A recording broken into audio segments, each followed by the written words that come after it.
going on all at the same time. You know, it's kind of this weird liminal space that we're all in. That's exactly right.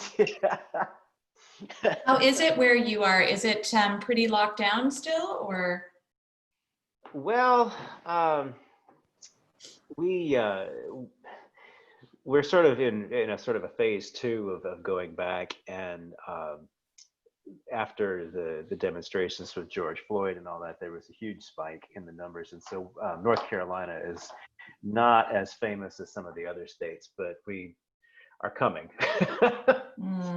in terms of increased cases. That being said, High Point University is determined to go forward full time, you know, full on face to face. And we have the kind of clientele that will do that. They will pay the money and they will, you know, so it's like, well, I'd rather be employed. And I think based on the experience of the spring, the online was very much not the best solution, even though, I mean, what else were you going to do? Right. I've been begging my boss to say, let's reflect on this. Let's talk about what worked and what didn't, you know, and he's like, yeah, we got this. It's just like,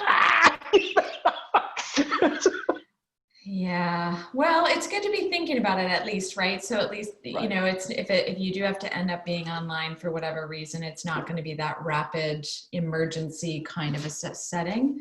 Right. But it is really, I mean, I think for everybody, it's just so challenging in all kinds of different ways. So yeah, fun times. Yeah, I mean, there's so much in that last session that I think would be, I mean, it kind of gets me excited because I really love to get the faculty together and talk about, you know, how we're going to move forward, you know, both on that sense, but also, you know, to have a better integrated curriculum and to address diversity and equity issues. And I mean, all these things are so important. And so I just got to think about how best to approach that. Well, I mean, you may know that we were supposed to launch an AACNU Institute on ePortfolios this summer. It was going to be launched in connection with the conference, and we just decided, because so many people, first of all, said, you know, we'll still do it, we'll still start, but you know, right. How do we just thought we'll wait to until January and launch it then in connection with the AACNU annual meeting. So that'll work out just fine. We still think we may end up being online. We're not really sure who's going to be able to travel and those sorts of things, but that's one way that, you know, a team could, you know, if you could get some colleagues inspired, that would be a potential opportunity. And then I know we're going to be offering David Hubert and Emily Dibble from Salt Lake Community College, who'll be presenting in one of the later weeks, are also going to run a kind of a hands-on session, I think probably in August. So it'll be a little bit longer. And the idea will be to help people think about implementation.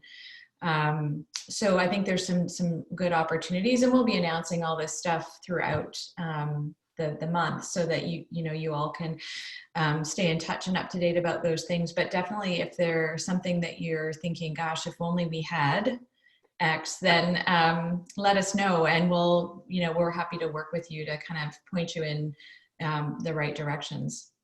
That's fantastic. Thank you very much. Yeah, well, I mean, I think what we love about this community is it's so, you know, I always describe it as sherry, you know, we're always really interested. And I think that the folks in Ireland are such a great example. You know, as Lisa would say, they came to it a little bit later, but they really leveraged the resources that already existed in the community. And I think you know, it's impossible to avoid all the pitfalls, because part of that is just learning about what works on your campus and in your context, but you can avoid a lot of them based on what others have done before, and you know, the sort of lessons they've learned. And so what AAEEBL's really interested in is how do we connect everybody to make sure that, you know, everybody can access the resources and not have to reinvent the wheel or feel like they're on an island by themselves. So yeah, I think there's a kind of it's like that old Sidney Poitier movie, The Lilies of the Field, you know, where sometimes the institution kind of feels really proprietary. We got to do it our way. And I appreciate that. And I think it's a very kind of a human impulse, or at least it seems to be, because here it is again, you know. But I'm kind of I'm kind of a Marxist that way. It's like, why should we do all this when we can leverage all this experience that's available now worldwide? I mean, wouldn't that be a lot easier? Totally. And I think there is that piece of it where it has to make sense in the context in which we're working. So I do think it may, Absolutely. as we were, speaking this morning about aligning the portfolio efforts with the strategic plan and the mission of the university, and, making sure that as one of my former mentors used to, speak about the special sauce at a university, and so how do you package it in a way that makes sense for your context? But you can do that without reinventing the wheel. You can still leverage those previous experiences and that learning from others, and then tweak it and adjust it to suit your own context. And so certainly that's a lot of the work. I mean, I think Terry's done that work. I've done that work. Helen, Chen, who's coming on in a second, does that work. Like lots of us on the board have done that work with individual campuses to sort of figure out what will work in your context, and asking those prompting questions and probing a little bit. So we've got some experience doing that, and are happy to help. Yeah, and it comes back to that idea of community. I think in our department, there was that sense that, don't bother me with all this. I know how to do my job. And it's like, well, no, if you can show that you're connected to the mission of the university and the college, I mean, that kind of helps everybody, keep their job, because it shows that we're kind of on board, And so we recently rewrote the mission. And again, now I'm also plotting ways of getting people to really embrace it, and how do we live up to these ideals that we just agreed that we believe in? So this isn't just something you put in the drawer and forget about, Which I think is not atypical of something that happens at universities. We spend 5 years coming up with the next 5-year plan, and then never do we refer to it again. Never do anything about it. It's like, wait a minute, isn't that there for a reason? So, Right.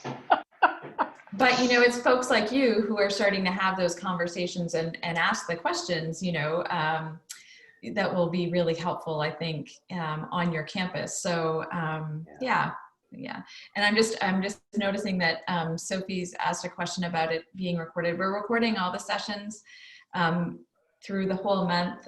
So we will make them available to you all after the fact, so that you can have all this wise conversation between John and I and more. So it's exciting. I think on that note, I'll mute out and let somebody talk. No, it's all good stuff to be thinking about. And just for the rest of you, welcome. And I'm just seeing a bunch of people in the waiting room come through and log in. So I'm just connecting them. And I know Helen hasn't quite logged in yet. So as soon as she does, then we'll get started. She should be here any moment. And welcome to you all.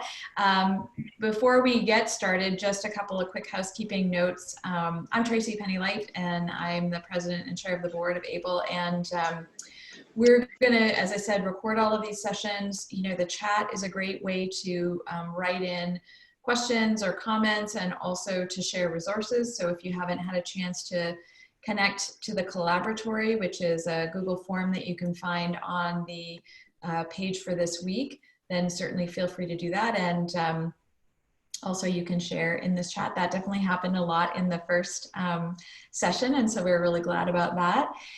If you have a burning question you really want to speak, then you can feel free to unmute yourself and just say, excuse me, or hello, or whatever it takes, because we really want to make sure that this is meaningful for you. And what else, Kevin? I guess we have reaction buttons, and in the participants screen, if you open that up, you'll see, if you click on the more, you have some options and some different things along the bottom that you can use to, sort of raise your hand or do something. So anyhow, lots of ways to connect. And I'm just watching my schedule here to make sure. Okay, Helen is coming. Surely she sent me a message to say she's on her way. So she's just running from another meeting. So welcome. I can see that people are joining from all over, and we're really glad to have you here.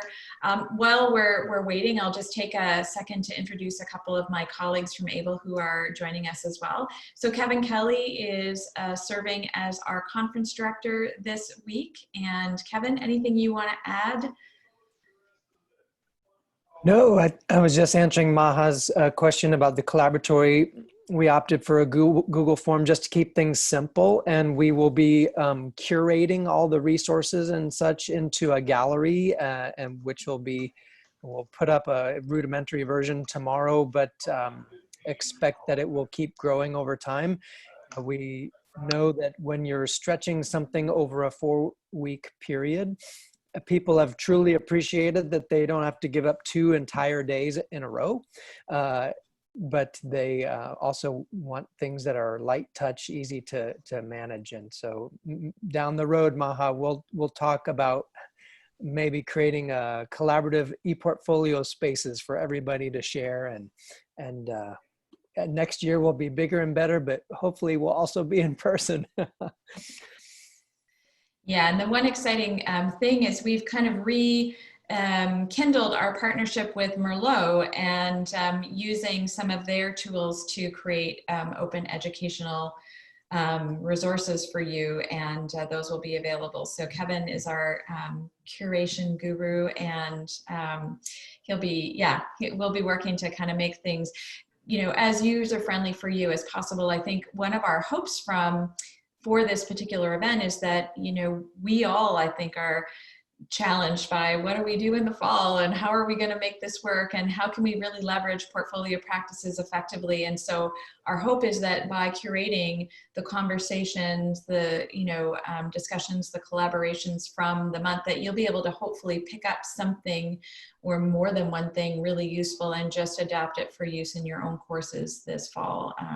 There's going to a conference is great, and hearing great ideas is fantastic, but we often get back to our campus and reality sets in. It's like, I just have to get things done. And so we're trying to think of ways that we can help you be more efficient and effective in the work that you're doing.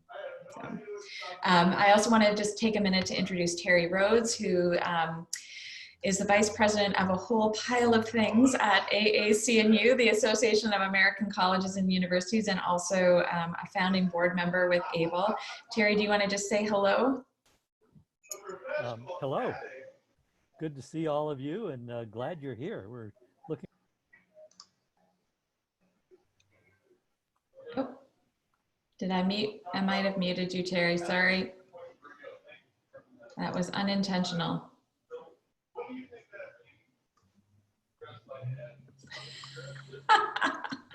I'm fine. Hi, everybody. Bye, everybody. Oh, that feels like the way things have been going so far as we've transitioned online. I've been really enjoying actually working with colleagues in a virtual setting. In my daily life, I run a division that includes faculty development and online innovation on my campus. And so it's been very exciting to work with colleagues who don't normally come to see us. And some of you may have experienced the same thing. Oh, we didn't even know that there was a unit that, folks to support us doing this work. But what's been really exciting is to start having those conversations with people who we don't normally get to see. And I've been really enjoying that. So hopefully this is useful for you as well. I think what I'll do is go ahead and pull up the slides for today's session, just so that we're ready to go, and I can begin to talk you through what we're going to do with today's session. For those of you who were with us earlier, what we're really wanting to do is ensure that we provide a little bit of background to for those of you who maybe are new to ePortfolios, and give you a little bit of a sense of some of the history and where these ideas have come from. For those of you who've been around for a while, you might just be really happy to hear and reflect on some of the ways that you were involved with portfolio practices in the past, and maybe reflect a little bit about how those practices maybe have shifted and changed over time as we've become more savvy with technology, or things on your campus have changed. And, you know, and then really want to think about how we can leverage these practices really to generate good evidence of student learning as we move forward. So hopefully you are able to see the slides now. And I never remember in Google Slides where, since I often use PowerPoint, where I click to get it to play, but I see that Helen has joined us. So Helen, I'll just turn it over to you as I fiddle with this to say hello and welcome everyone to the session. Sure. Hello, everyone. And sorry I'm a little bit late. It's one of those days, you know, one Zoom meeting after another, I think that we're all experiencing. So we're really delighted to have you here, have you join us both for today's session, ePortfolios 101, getting started with ePortfolios, but also with this whole month of activities that we have planned. I have to say it's all a grand experiment. So we're just trying some things out, you know, throwing spaghetti or pasta on the wall and seeing what sticks. So we'd be delighted to have your feedback, you know, as we go through and try out different things. You know, it's all very much real time in flux with lots of opportunities for feedback and interaction. And of course, today we have our colleague, Kevin Kelly, who's our conference coordinator, managing and directing, conducting the whole thing. So Tracy, I don't know if Kevin had an has said some words. Okay, fantastic, great. All right, so I think I'll just go ahead and dive in. Tracy and I, together with some of our other portfolio colleagues, are here today to probably just help you get oriented to ePortfolios. And I think maybe, you know, as we get started, we don't have an actual poll set up and everything, but maybe just go ahead and put into the chat, you know, some of your level of experience. Again, this is a 101 sort of session. So it really is aimed for those of you who might be brand new to ePortfolios. If you'd like to go ahead and enter into the chat, you know, kind of any particular questions that you might have as we're going through this. We expect the presentation only to take about maybe 15, 20 minutes. And then we really want to open up for questions that you might have as you get started, and also any questions you might have as you embark upon the week. So if we go to the next slide then.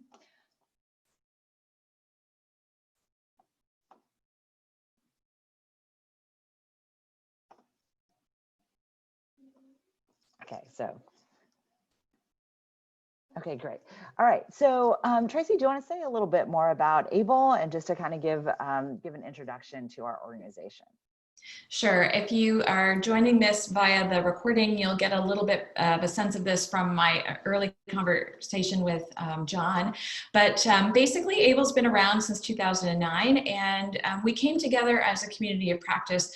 Trent Batson, who was the founder of AAEEBL, said really to Helen and I and Darren Cambridge at an event we were running, you know, hey, we should have an international or a national organization for ePortfolios, and then he looked to us to see if we would pick up the ball, and we all said, great idea, Trent, you know, make it so. So he did create the association. We're really grateful for his leadership. And really what we are is the International Community of Practice, as I mentioned, where we really work with portfolio practitioners and researchers to really enable that good sharing of learning that we've all experienced or are experiencing as we work on portfolios, and make that available to the broader community. So we've done, we have a number of different kinds of activities. We created, as a broad collaborative community, this field guide to ePortfolio. And so that was an international effort where we had folks from all over working on teams to write chapters for the field guide, and we expect that we'll continue to update that as we move forward. We also have a peer edited publication called AAPR, or the AAEEBL ePortfolio Review, where you can share your learning and work that's happening on your campus with others and have that peer edited. It's more of a magazine than a peer reviewed journal. We also have connections with the International ePortfolio, International Journal of ePortfolio, IJEP, and those are more peer-reviewed articles. And then at AACNU, through our long-standing partnership with AACNU, they also host the Pearl database, which if you're going to do ePortfolio research, it's a great place to start, because you can basically in the database search for whatever you're looking for and see who has published on that work before in a variety of disciplinary contexts, which is really nice when you're just getting started. So just a really broad sweeps overview. Helen is our membership director, so she's got all kinds of really exciting membership benefits in the hopper, and we'll be rolling those out as we spend time with you all over the next month. But in a nutshell, that's what AAEEBL's all about. Thank you so much, Tracy. So we go on to the next slide. This is actually one of the new experimental ideas that we're going to try.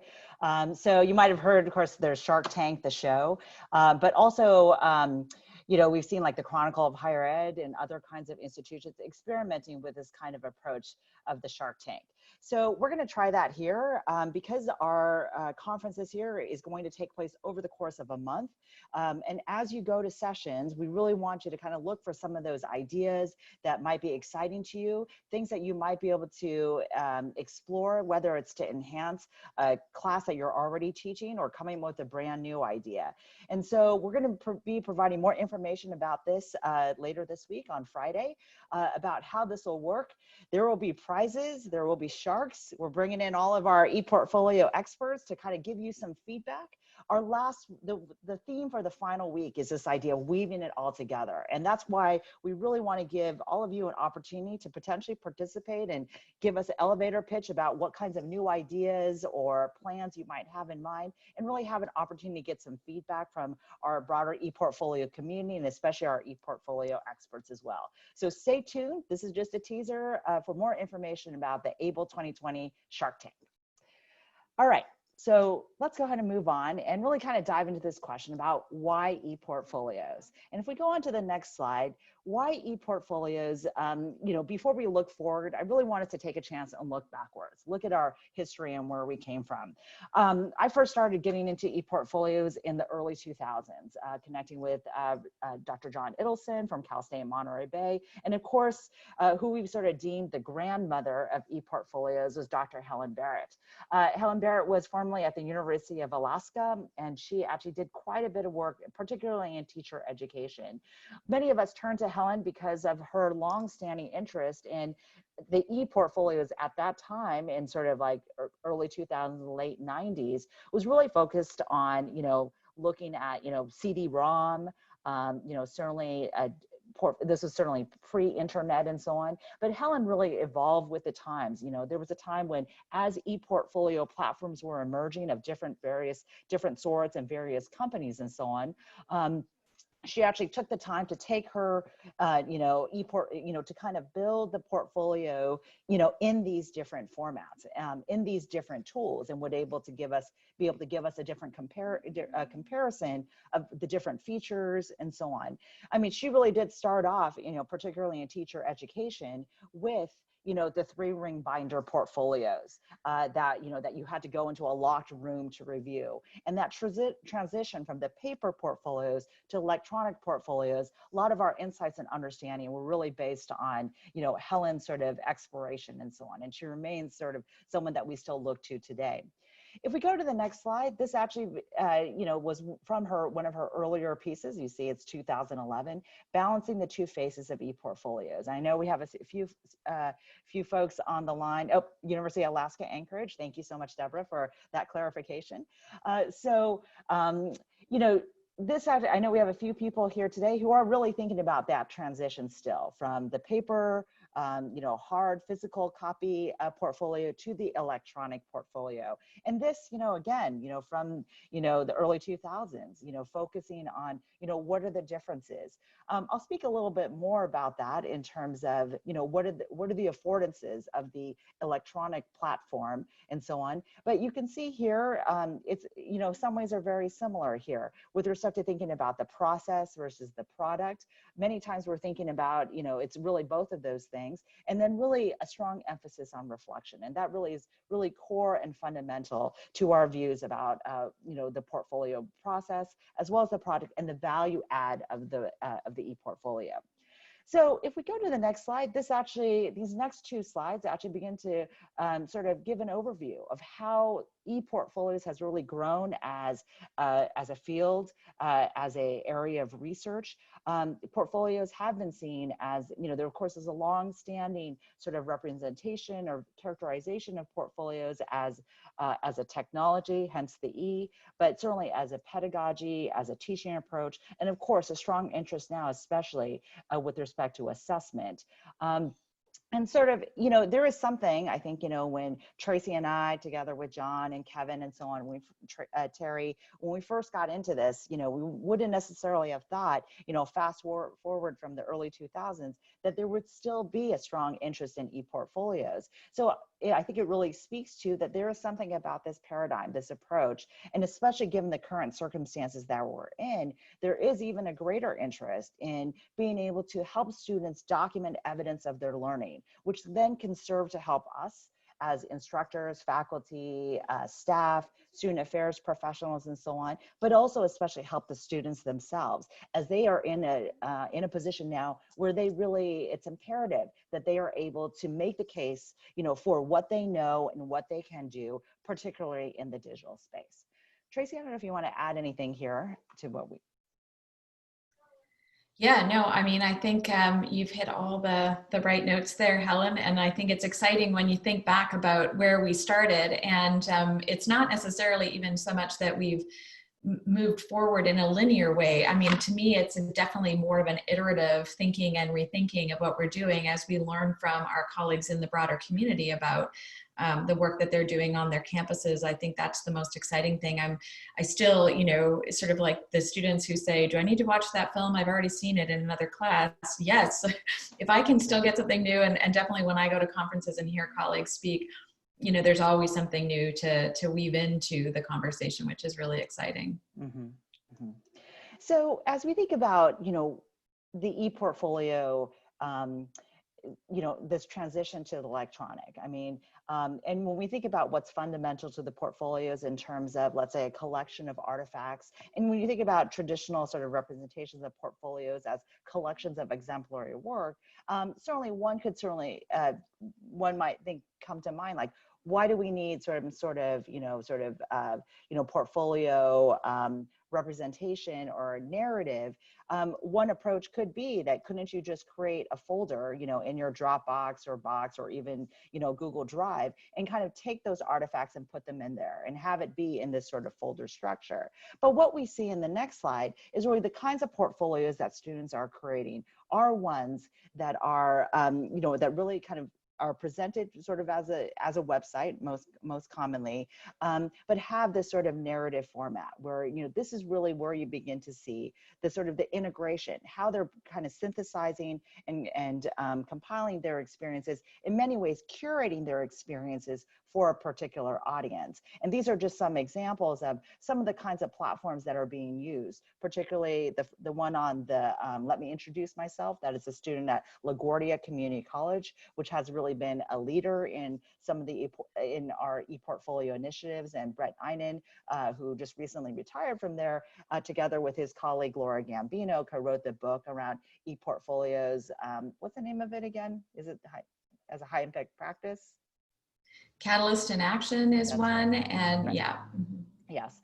And then we have our colleague Candace Reynolds and Judy Patton from Portland State, who have a book that's around ePortfolios and integrative learning. And integrative learning really is core and fundamental to what you see here. And as mentioned, and I could see some of the chat going by, the idea of reflection, synthesis, and so on. Allie Collins, this particular example, I think is one that maybe was just created using some of these free website building tools, Wix, Weebly, increasingly we see, of course, Google Sites, as well as GitHub, as WordPress, and so on. And this last one is another example from San Francisco State.